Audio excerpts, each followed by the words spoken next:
आपल्यासोबत महाराष्ट्र राज्याचे माजी गृहमंत्री जयंत पाटील जी सध्या आपल्यासोबत आहेत। जयंत पाटील साहेब, आपण ही सगळी दृश्य बघतो आहोत। अर्थातच दुर्दैवानं ही सगळी घटना आपल्याला दाखवावी लागते आहे। आपली पहिली प्रतिक्रिया, योगेश कदम सुद्धा आपल्यासोबत आहे। हे अतिशय गंभीर आहे आणि नागपूर सारख्या शहरात कधीच यापूर्वी दंगलीचा इतिहास नागपूरला नव्हता।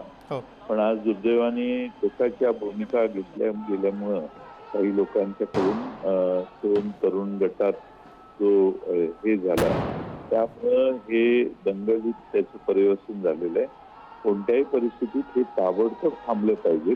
त्याच्यामुळे काय झालं यापेक्षा आहे ती दंगल ताबडतोब थांबवण्याचं काम प्रशासनाने केलं पाहिजे। बरं, या सगळ्या ज्या गोष्टी त्याची पार्श्वभूमी मागच्या 7-8 दिवसांमध्ये आपल्याला सगळ्यांना दिसते।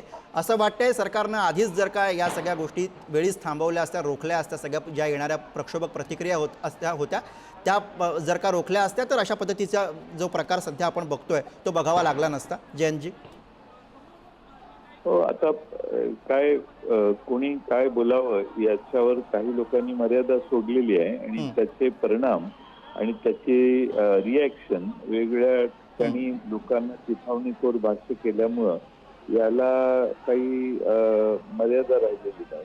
पोलिसांनी, सरकारने, प्रशासनाने त्यांना शेवटी मर्यादित बोलावं म्हणून किमान सूचना करायला पाहिजे। बरं, गडकरी साहेबांची प्रतिक्रिया येते नागपुरातनं, त्यासाठी आपल्याला थांबवतो।